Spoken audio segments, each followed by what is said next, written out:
Hello students, आप सब कैसे हैं? आई होप सब अच्छे होंगे। आज हम स्टार्ट करने जा रहे हैं अपना नेक्स्ट लेसन 7 माइक्रो का लॉज ऑफ प्रोडक्शन, उत्पादन के नियम, कारक के प्रतिफल और पैमाने के प्रतिफल। आज हम करेंगे अपने कारक के प्रतिफल। सबसे पहले है उत्पादन के नियम की धारणा। पिछले चैप्टर में हमने उत्पादन फलन पढ़ा था। उत्पादन फलन उत्पादन के साधनों एवं उत्पादन की मात्रा में भौतिक फलन को दर्शाता है। उत्पादन के आपको 4 साधन बताए गए थे: भूमि, श्रम, पूंजी और उद्यम। और इनको ये बताया था कि अल्पकाल में कुछ साधन परिवर्तनशील होते हैं और दीर्घ काल में सभी साधन क्या होते हैं? परिवर्तनशील होते हैं। जैसे कि भूमि है, कोई मशीनरी है, प्लांट है, अगर हमारे पास थोड़े से टाइम है तो हम उसको चेंज नहीं कर सकते, लेकिन लेबर और कैपिटल हम उसमें लगा सकते हैं। तो अल्पकाल में जो परिवर्तनशील साधन है वो है लेबर और एक कैपिटल। और दीर्घ काल में हमारे चारों साधन भूमि, श्रम और पूंजी सब क्या होते हैं? हमारे परिवर्तनशील साधन होते हैं। इन्हीं में नियमों के अनुसार वृद्धि होना, अल्पकाल में वृद्धि हो रही है या दीर्घ काल में वृद्धि हो रही है, इन्हीं को ही उत्पादन के नियम कहा जाता है। उत्पादन में नियमानुसार वृद्धि की प्रवृत्ति को ही उत्पादन के नियम कहा जाता है। जब अल्पकाल में जो वृद्धि होती है उसे कारक के प्रतिफल कहा जाता है और दीर्घ काल में जो वृद्धि होती है उसे पैमाने के प्रतिफल कहा जाता है।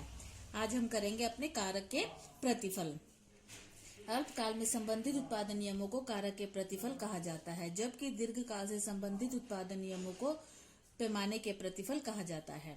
कारक के प्रतिफल अभी बताया। जो अल्पकाल में वृद्धि होती है, एक उत्पादक उत्पादन की मात्रा में परिवर्तन करना चाहता है। कारक के प्रतिफल मतलब कि अल्पकाल में जो हम चेंज कर सकते हैं, तो अल्पकाल में हम किस में चेंज कर सकते हैं? जैसा कि ऊपर बताया गया है, लेबर में चेंज कर सकते हैं। तो अल्पकाल में परिवर्तनशील साधन क्या है? इसमें हमारा लेबर या श्रम। तो उसी का ही हम आज टॉपिक कर रहे हैं। एक उत्पादक उत्पादन की मात्रा में परिवर्तन करना चाहता है, तो वह परिवर्तन एक या एक से अधिक उत्पादन के कारकों में परिवर्तन करके कर सकता है। मान लो हमने अपना प्रोडक्शन बढ़ाना है, तो हम प्रोडक्शन कैसे बढ़ा सकते हैं? लेबर को लगा के बढ़ा सकते हैं, कैपिटल लगा सकते हैं, या हम कोई प्लांट न्यू लगा सकते हैं, या मशीनरी खरीद सकते हैं। लेकिन टाइम क्या है हमारे पास? कम है, तो प्लांट या मशीनरी वगैरह तो हम खरीद नहीं सकते। तो हम किस में चेंज कर सकते हैं? लेबर में चेंज कर सकते हैं। अर्थात अन्य कारक स्थिर, शायद भूमि को नहीं खरीद सकते हम, उनको स्थिर मानकर एक कारक में वृद्धि हो या कमी करके उत्पादन और उत्पादन के कारकों के इस संबंध को कारक के प्रतिफल कहा जाता है। कारक के प्रतिफल में क्या होता है? बाकी साधन तो स्थिर होते हैं, सिर्फ एक परिवर्तनशील साधन होता है, वो होता है श्रम। उसे हम क्या कहते हैं? कारक के प्रतिफल कहा जाता है। कारकों के अनुपात में परिवर्तन होने के कारण उत्पादन की मात्रा में विभिन्न दरों से परिवर्तन होगा। अर्थशास्त्र में इस प्रवृत्ति को प्रवृत्ति अनुपात का नियम भी कहते हैं। कारक के प्रतिफल को परिवर्ती अनुपात का नियम भी कहते हैं। तो आपके एग्जाम में अगर ये आ जाए परिवर्ती अनुपात का नियम, तो ये कारक के प्रतिफल या साधन के प्रतिफल भी कहा जाता है। कारक के प्रतिफल को साधन के प्रतिफल, कारक के प्रतिफल, परिवर्ती अनुपात का नियम भी कहा जाता है। तो आगे इसके 3 पॉइंट है: कारक के बढ़ते प्रतिफल, कारक के समान प्रतिफल और कारक के घटते प्रतिफल। आज तीनों को एक्सप्लेन करेंगे हम। कारक के बढ़ते प्रतिफल। कारक के बढ़ते प्रतिफल वह स्थिति है जिसमें कुल उत्पादन उस समय बढ़ती हुई दर पर बढ़ता है जब स्थिर कारकों को निश्चित इकाई के साथ, अर्थात स्थिर कारक कौन से है? हमारी भूमि। और परिवर्तनशील कारक कौन सा है? लेबर। जब स्थिर कारकों को परिवर्तनशील कारक की अधिक इकाइयों का प्रयोग किया जाता है, तो परिवर्तनशील कारक का सीमांत उत्पादन क्या हो जाता है? कम हो जाता है। तो उत्पादन की सीमांत लागत कम होती जाती है। अर्थात जब हम स्थिर साधन के साथ परिवर्तनशील कारकों का प्रयोग करते हैं तो सीमांत उत्पादन क्या हो जाता है? हमारा कम हो जाता है, लेकिन कुल उत्पादन हमारा बढ़ता है। सीमांत उत्पादन तो बढ़ता है, लेकिन लागत क्या होती है? कम हो जाती है।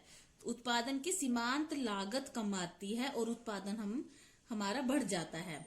जब कारकों के संयोग में एक कारक के अनुपात को बढ़ाया जाता है तो एक सीमा तक कारक के सीमांत उत्पादकता में वृद्धि होती है। जैसे जैसे उत्पादन बढ़ेगा तो लागत क्या हो जाती है? हमारी कम होनी शुरू हो जाती है। जैसा कि आगे डायग्राम में दिखाया गया है। लेबर परिवर्तनशील साधन है 1 2 3 4 5। लैंड हमारी फिक्स है और टोटल प्रोडक्शन है 4 10 18 28 और 40। मार्जिनल प्रोडक्शन सीमांत उत्पादन आपको निकालना आता है, तो इसको माइनस करके निकल जाएगा। 10 में से 4 गया 6, 18 में से 10 गया 8, 28 में से 18 गया 10, 40 में से 28 गया 12। तो ये हमारा है सीमांत उत्पादन। आगे है इसका डायग्राम। जैसे कि ये वाला डायग्राम इस वाली टेबल से ही बनाया गया है। यहाँ पे यूनिट्स ऑफ वेरिएबल फैक्टर श्रम, और यहाँ पे टोटल प्रोडक्शन है, और यहाँ पर हमने क्या लिया है एमपी मार्जिनल प्रोडक्शन लिया हुआ है, नीचे लेबर वेरिएबल फैक्टर है। तो कुल उत्पादन बढ़ती हुई दर पर बढ़ रहा है इसमें हमारा, जैसे कि 4, 10, 18, 28, 40, ये डायग्राम ऐसे जाएगा। और ये सीमांत उत्पादन 4, 6, 8, 10, 12, तो ये सीमांत उत्पादन हमारा ऐसे जाएगा, इक्वल वे में बढ़ रहा है।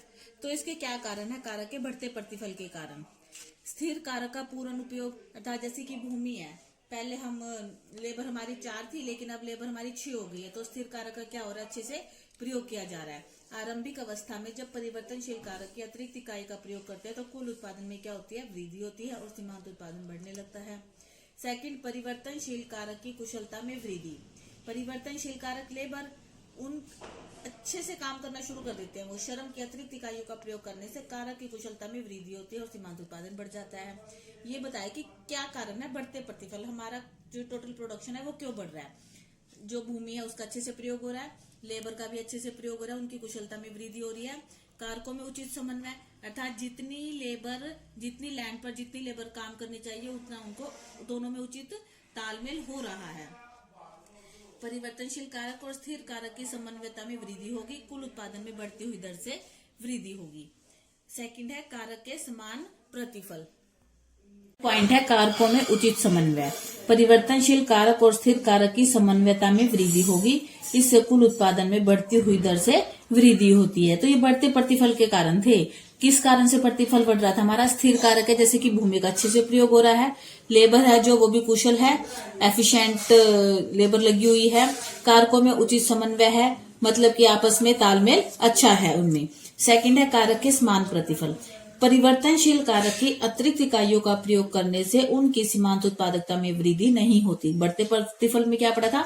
सीमांत उत्पादकता में वृद्धि होती है, लेकिन समान प्रतिफल में सीमांत उत्पादकता में वृद्धि नहीं होती। कुल उत्पादन है वो हमारा समान दर से बढ़ता है, सीमांत उत्पादन स्थिर हो जाता है, कुल उत्पादन में वृद्धि समान दर से होती है।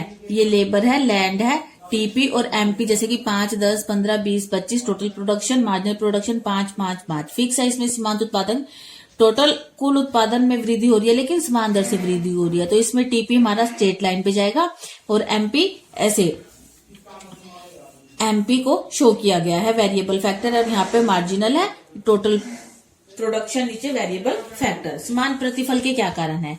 स्थिर कारक का अनुकूलतम प्रयोग। जब श्रम की अधिक इकाइयों का प्रयोग करने से उत्पादन में वृद्धि होती है, तो इस अवस्था में परिवर्तनशील कारक का सीमांत उत्पादन क्या हो जाता है? अधिकतम हो जाता है। सीमांत उत्पादन अधिकतम हो जाता है, मतलब कि और ज्यादा हम सीमांत उत्पादकता में वृद्धि नहीं कर सकते। अगर हम और ज्यादा सीमांत उत्पादकता में, और अगर हम और ज्यादा लेबर लगाकर और ज्यादा काम करना चाहते हैं तो ऐसा नहीं होगा, तो सीमांत उत्पादकता हमारी बढ़ने की बजाय घटना शुरू हो जाती है। आदर्श कारक अनुपात। स्थिर और परिवर्तनशील कारक का आदर्श अनुपात में प्रयोग किया जाता है तो समान प्रतिफल की स्थिति होगी। जब इन दोनों को स्थिर और परिवर्तनशील कारक, लेबर और लैंड का क्या है अनुपात, क्या है? दोनों का आदर्श है, तो इसमें समान प्रतिफल की स्थिति होगी।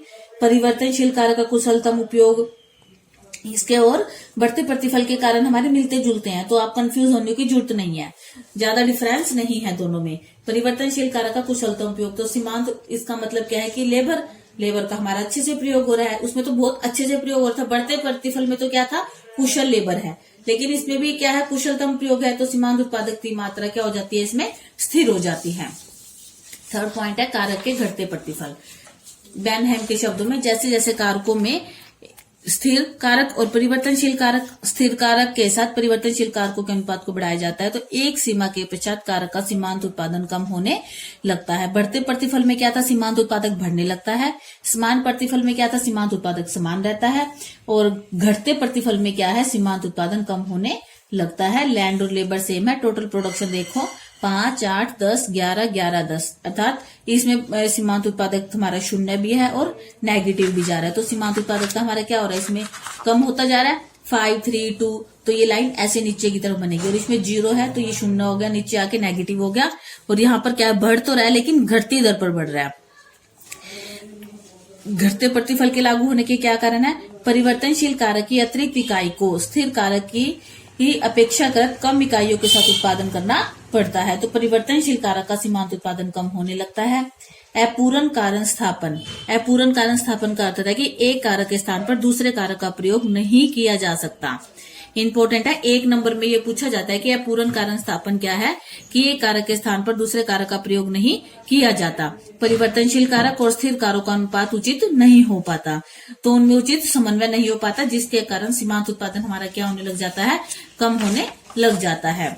कारकों में कम समन्वयता अर्थात उनकी समन्वयता, स्थिर कारक और परिवर्तनशील कारक की समन्वयता इतनी खराब हो जाती है कि कुल उत्पादन घटने लगता है।